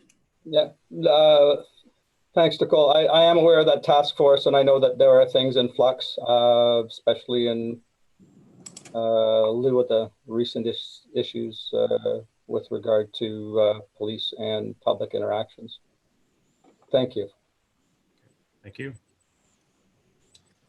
All right, and our last questioner. Yes, we have Len Mikulich, 105 Carolyn Street. So there are 3 questions from Mr. Mikulich. First one, it is my understanding that the town of Leamington is abandoning its contract with the OPP in 2021, citing rumors of too few officers on patrol, a lack of information provided by the provincial force, and a refusal to adapt the OPP's rural model of policing to an urban rural model that would better suit a county like Leamington. Please explain what happened in Leamington and how can we be guaranteed this will not happen to Shelburne? Thank you, through the mayor. Again, I'm not involved with the situation at all in Leamington. So for any specific questions related to the municipality's decision to cancel the contract, again, I think it's better that those questions be directed to the municipality of Leamington for those answers. So to clarify, Leamington has terminated their OPP policing contract. However, this does not mean that the OPP is going to leave after the contract ends. The OPP will still provide policing services under a non-contract arrangement until a decision is made by the municipality and arrangements are in place for another police service to police that municipality if that decision is actually made. The OPP conducts community satisfaction surveys both at the provincial level and at the detachment level. Their survey is used as a tool to gather public opinion on policing issues and police service delivery, and it's completed every 3 years. At the provincial level, the last survey completed was in 2018, and indicated that 97.5% of respondents felt very safe or safe in their communities, and 95.5% of respondents were very satisfied or satisfied with the overall quality of policing services provided by the OPP. At the detachment level, specifically for Essex County, which Leamington falls under, a community satisfaction survey was performed in 2017 with the following results. And I realize that's a little dated, but again, every 3 years it's a cycle. So their survey would be up for this year, for the 3 years.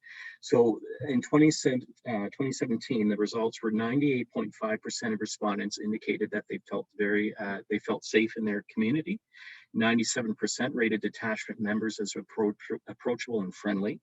96.9% were satisfied with the quality of policing services provided, and 92.7% of respondents were either very satisfied or satisfied with the OPP's visibility in their community. Of course, could there be improvements? Absolutely, and the OPP is open to that. So regarding a rural model of policing, in OPP service delivery, there is no distinction between rural and urban models of policing. The OPP operates, as I mentioned before, on an integrated service delivery model, which allows for the blending and sharing of resources. Officers from detachments perform both provincial and municipal duties, and it could be in a variety in multiple zones. Resources are directed to where they're most appropriate. It is the platoon supervisor's responsibility to ensure that all zones have adequate coverage and continuously monitor the detachment and their operations. If some officers from one zone are required to provide assistance in another zone in an emergent situation, the supervisor, if necessary, will move other resources around so as not to leave any areas vulnerable. It's never a situation that a community or municipality is left without policing services. Again, the integrated service delivery model is designed to ensure that appropriate coverage is provided.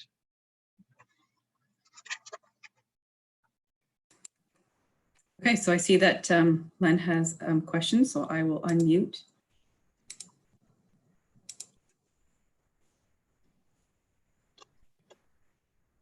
And he can ask his questions.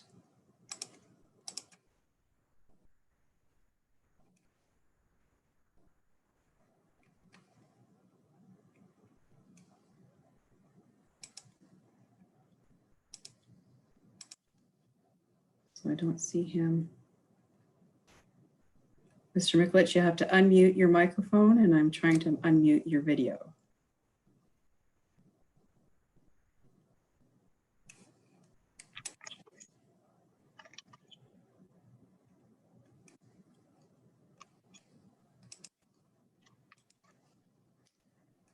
Okay, so in the absence of some technical difficulties, I guess on his end, I'll just move on to the next question. As you last presented to the town of Shelburne, you stated the OPP does not keep track of response times. Recently, the Shelburne Police Service received a call for a female, partly with vital signs absent. It is my understanding that the officer arrived very quickly, even before the paramedics administered naloxone and saved the individual's life. Again, how can we be guaranteed to receive the same response times this community has become accustomed to? So again, it was wonderful to hear the recent actions taken by Shelburne Police Services Constable Courtney in saving the life of a person utilizing naloxone. Obviously, his quick response and action saved this person's life. I can't offer you any guarantees regarding response times. I'm sure other police services would be in a similar position. They might have actual statistics on response times, but there are no guarantees. Shelburne residents can expect the same level of service they've grown accustomed to. Different detachment operational planning, again, like I said, includes the plan to create a separate zone for Shelburne where 3 officers will be assigned per patrol platoon. These officers would work in your community just as your Shelburne Police Service officers do now. Additionally, having the integrated service delivery model also allows for efficiency and flexibility in officer deployment, including increasing those officers' numbers should the operational needs dictate. And I'm not trying to take away from any acknowledgement of Constable Courtney, but on the topic of naloxone administration and quick responses, all frontline OPP officers have been trained in the administration of naloxone. The latest report, and in fact, I saw this come out today, was a tweet by a commissioner. So since September 2017, 156 lives have been taken, 39 just this year.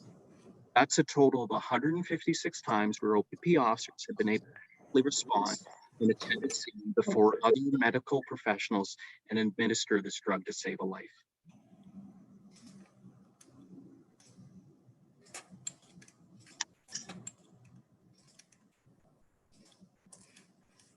Okay. Let's see here. So it seems Mr. Mikulich has left the meeting. I don't see him still logged in.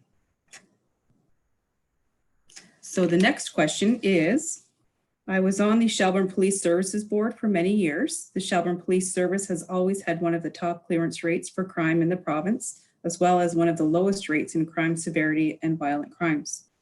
Please explain how the OPP will continue to attain these remarkable statistics for the town of Shelburne, and will these statistics for just the town of Shelburne be made available each year? Staff Sergeant Randall, I'll let you answer that. So that was the response that I provided to Councillor Fegan earlier. I would, if you want me to expand on it, I can. So basically, it's the way that Shelburne Police collects their statistics is different from the way that the OPP does. And it's probably different from the way Orangeville Police does, and it's definitely different from the way Peel Police does. And that's because there's no blanket guidelines for the clearance and the collection of that information across the province. There are only recommended guidelines. So, and as I said before, I had a comparison. I went on the Statistics Canada website and compared all the municipalities in Dufferin County, and very comparable on the crime severity index, and the weighted clearance rates are different than the pure clearance rates that you see on the report. For example, all of the municipalities have a very good weighted clearance rate for violent crime. And it's basically because a lot of the violent crimes that we encounter are assaults, and we know who the offenders are, and we're able to make arrests, and then we clear them by charge.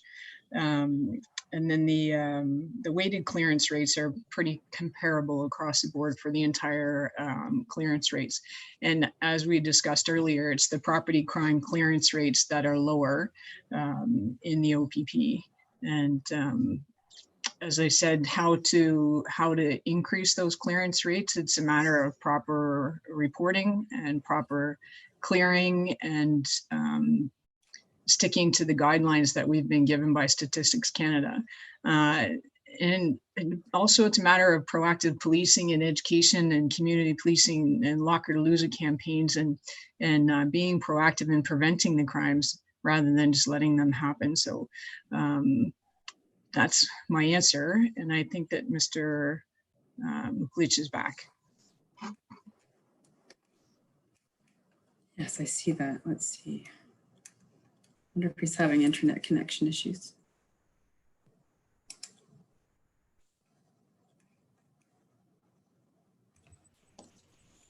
See his video, but he looks to be frozen. Yeah. Let's see here.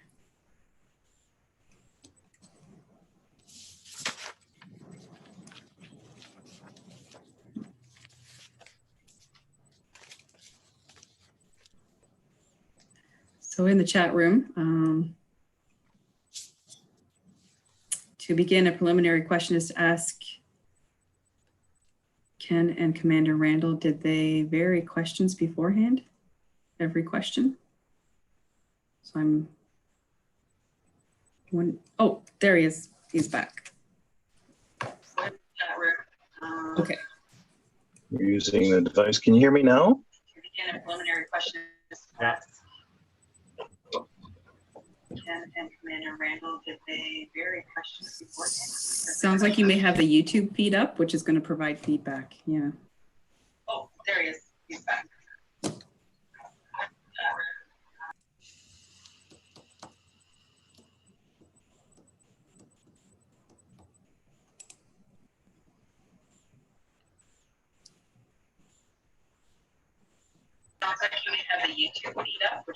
Hi. Can you hear me now? Yeah, Len, can you turn off the YouTube feed that you have on? It's like when you call into the radio, if you have your radio on, it doesn't work. Okay, my wife has got a thing here trying to get through to you. Thank you. She'll turn it off. Okay. Better? Can you hear me now? Yeah, I think that's okay. Yeah, I just want to turn my volume up.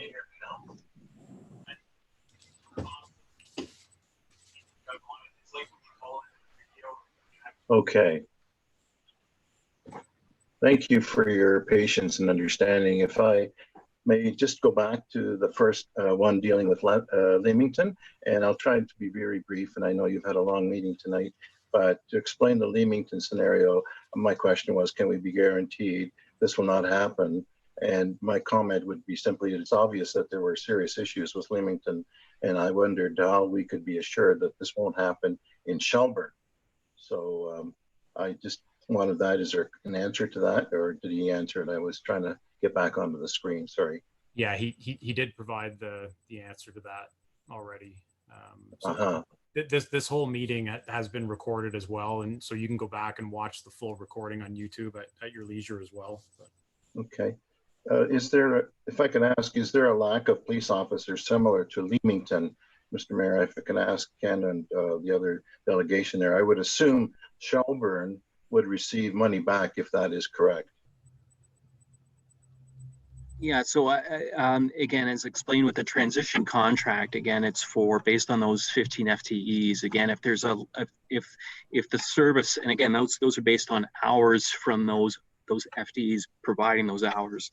Again, if there's a shortfall, there's a credit back to the municipality. Obviously, at the end of the day, that's not our intention. We of course we want to meet those obligations. But if in fact that is the case, yes, there is the municipality. Thank you. The thing I'm concerned about is that your complement that you will have officers currently, I think you have 8,900 across Ontario, but in our case for Shelburne, for example, I would like to know, or in Dufferin for, let's use Dufferin for example, Dufferin Detachment. How many of them are being accommodated? Staff Sergeant Randall, I don't know if you can answer that question for me. Please. Certainly, we have no accommodated officers, sir. So that means that no officers that haven't asked for working nights and can't be on, don't want to be on the road. So you had a full complement of with no accommodations. That's unusual. Usually that doesn't really happen, but that's great if that happened, if that's the facts. Lastly, on this point, I'd like to mention that Norfolk has an issue about 50% of those people not working. And Norfolk Detachment are wondering why they have to pay 100% of the bill, and simply that if they only have 50% of their officers not working, then why are they paying 100%? So I'd like your comment as to that fact, if it is the case.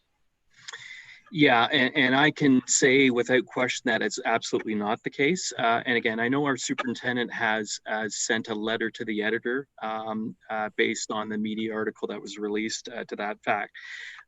But the billing model, I mean, set aside the issues that could be related to lower staffing or vacancies. Again, there is some confusion out there within the billing model that municipalities out there are paying for all these vacancies, but they're not getting the service. And the billing model doesn't work like that. Again, think of the billing model as like a mirror. It looks at the last 4 years of data of officers that are working, not the vacant positions, because obviously vacancies and officers that are not there can't perform the municipal policing work. So that's not going to be assessed in the cost. The cost assessed is looking at the 4 years previous, the average of those officer activities for the officers that are actually working, performing those municipal policing duties. So if there's vacancies there, again, those officers can't perform the work because they're not there. Those municipalities are not being charged for those vacancies. It doesn't work like that. It doesn't work on vacancies. It doesn't work on FTEs. It looks at what the activity has been performed by those officers in those detachments, and then that informs the billing model in terms of making the estimates and assessing the costs. I just want to go back briefly. You said you have no accommodation issues. That really concerns me, in that having knowledge of how police services boards discuss these kinds of issues at their meetings, and at the directorship level at the OAPSB, they find that your 3 men or manpower, should I say 3 police officers, are not really 3 on the ground, because you have to worry about people having sick time for all that other thing. So the reality is that, you mentioned three officers. There's going to be the problem of, leaving and not working at nights and going on STD and all that other stuff, workman's comp and all that other stuff. So to me, I'm a little leery of that.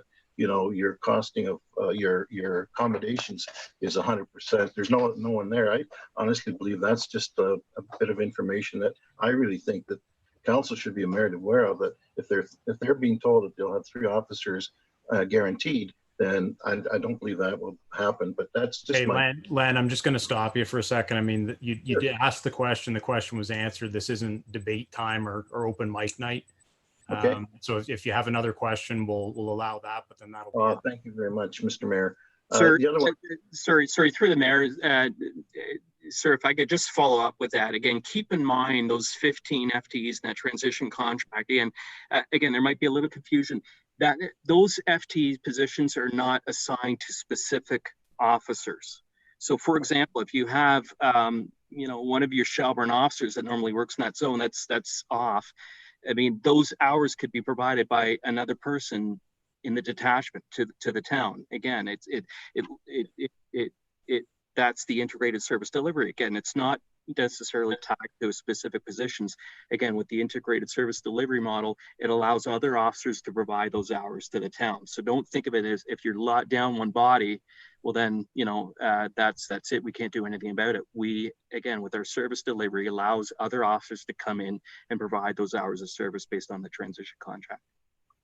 Well, thank you. I wasn't going to debate it, but the question about response times, Sergeant, are we going to be guaranteed that 3 officers in the town will be here 24/7, 365 days a year? And are you guaranteeing that under your proposal? Because that's the policing that we are used to in our town. Absolutely. And what you have, it's a great model, but it's a standalone model. And it tends to be a little more expensive. That's the reality. Again, I cannot sit here and say to you, guaranteed, 24/7, 365 days a year, that there will always be 3 officers within the town. Again, due to obviously operational needs. I can't make that guarantee, obviously. Okay, so nor is there a guarantee that we have 3 officers 24/7 with Shelburne Police Service either, Len, and you know that as well as anybody else. Then will we never ever hear that an officer was not available for a call then? Because this is being said and heard throughout all towns like Leamington, Midland, Essex. So you're saying that we're never ever going to hear that an officer was not available for a call. Is that correct? I don't think there's any formalized report that comes out with a list of calls that were responded to.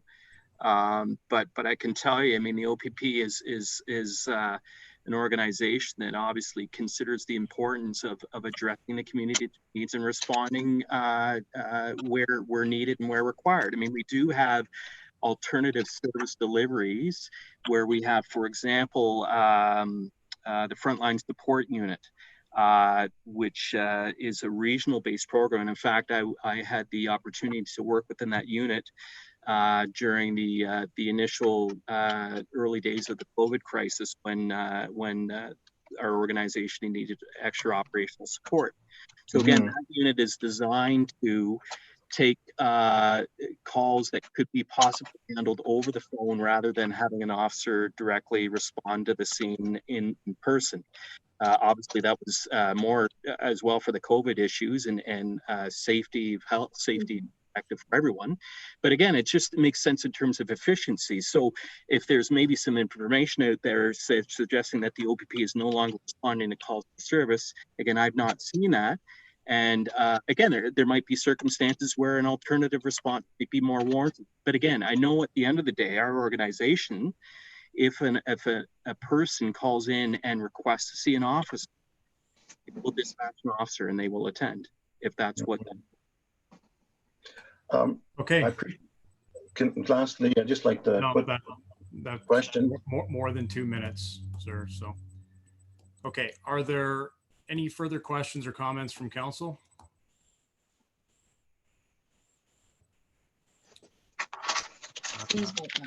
Linda, Linda Davis, sorry, not Councillor Buffett.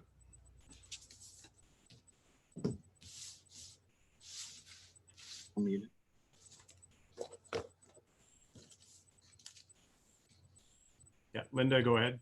Oh. Can you hear me? Oh, hang on. There we go. But that should be better. Sorry.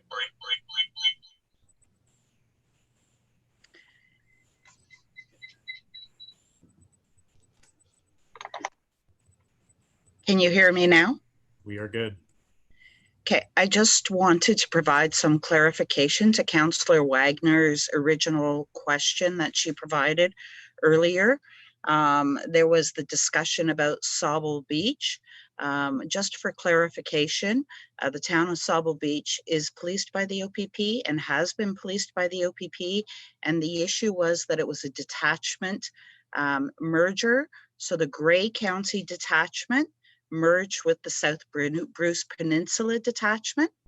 And basically the amalgamation is the purpose for doing that. The OPP regularly will reevaluate the work that's going on and where efficiencies can be created. And basically the two detachments did amalgamate, but there would be no impact into the service delivery. And if the mayor of Sauble Beach has concerns about the impact of the delivery or that it's changed, they can still address that with their detachment commander. It does not reflect a change in the number of uniform staff or a number of civilian staff at the detachment, but it simply provides for a wider pool of officers to service the area.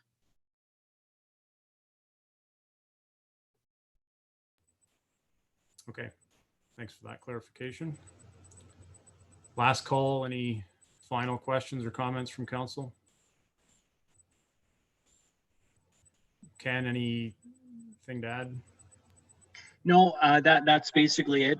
Thanks for the opportunity to provide some more information. And again, as a reminder, if there's any other follow-up questions that are required or that come in, again, through the CEO, if you can email them to me, I'd be happy to address any sort of information or questions that come along. And same for Staff Sergeant Randall. I'm sure she would say the same. Okay, excellent. All right, so with that, look for a mover and seconder for the confirming bylaw, which reads, be it resolved that leave be given for the reading and enacting of bylaw number 30-2020, being a bylaw to confirm certain proceedings of the Council of the Corporation of the Town of Shelburne for its special council meeting held July 7th, 2020. Moved by Councillor Buffett, seconded by Deputy Mayor Anderson. Any discussion on that? All in favor? It's carried. And finally, motion to adjourn. Moved by Councillor Bonato, seconded by Councillor Hall. All in favor? Carried. Thank you all. Take care. Thank you. Take care.